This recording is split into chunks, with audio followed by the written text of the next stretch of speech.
Merci pour ce point de situation. On va continuer de parler de cette nouvelle dégradation avec vous. Vous êtes un spécialiste, Sébastien Hugoni, bonsoir. Bonsoir. Vous êtes météorologue à Météo France. Merci d'être là ce soir pour faire le point. Tout d'abord, à quoi doit-on s'attendre concrètement cette nuit et demain ? Donc c'est tout à fait normal qu'on vienne pour communiquer auprès de la population une situation météo rarissime. C'est la première fois qu'on passe en vigilance rouge forte pluie depuis la création de la vigilance en 2011 en Polynésie. Alors, à quoi s'attendre pour les heures et les jours qui viennent ? On attend un regain des intensités de précipitations pour cette nuit et la journée de demain. Et ça pourrait durer jusqu'à samedi matin sur l'ensemble des îles de la Société. Cette activité fortement pluvieuse sera entrecoupée, heureusement, de quelques accalmies dans la journée de vendredi. On n'aura pas des fortes pluies tout le temps, heureusement, mais il ne faudra pas se fier au ciel en disant « Ah, ça y est, ça s'est terminé, ça s'est éclairci ». Il y aura ces fortes pluies jusque samedi matin au moins. Et à cela va s'ajouter des vents forts également.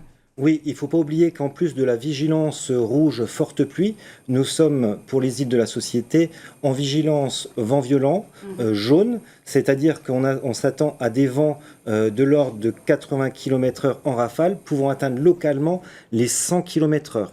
Et en même temps, nous sommes aussi en vigilance jaune forte houle, puisque la mer sera forte avec le vent, et on aura des creux de 3 mètres, ce qui peut impacter les côtes est de Tahiti dépourvues de barrières de corail.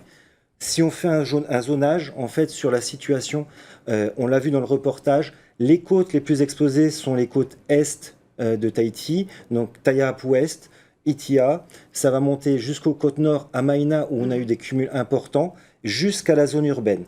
Sur les côtes sud, elles sont un peu plus épargnées, mais le risque est quand même bien présent, donc il faut faire attention sur l'ensemble des îles de l'archipel. Et redoubler de vigilance, on fait face à un système dépressionnaire tropical. Qu'est-ce qu'on entend par là et est-ce qu'on ne pouvait pas le prévoir ? Alors, ce mauvais temps était déjà vu depuis le début de semaine. Nous avons communiqué dessus chez vos confrères. On a pu prévoir ce mauvais temps. L'intensité ne peut être prévue que 24 heures à l'avance. C'est pour ça que le système de vigilance, c'est une prévision à 24 heures. On ne fait pas une prévision de vigilance 7 jours à l'avance. Et donc, ce phénomène était prévu. La difficulté de ces systèmes dépressionnaires, qui sont des petites dépressions, qui ne sont pas des cyclones, qui ne sont pas des pressions tropicales modérées, qui n'ont pas de nom,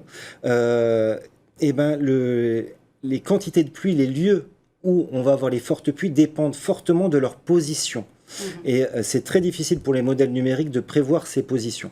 Actuellement, on voit cette position aux images satellites et ce minimum dépressionnaire est situé au sud de la Société et va descendre, prendre une trajectoire plus sud-ouest pour longer ensuite les australes.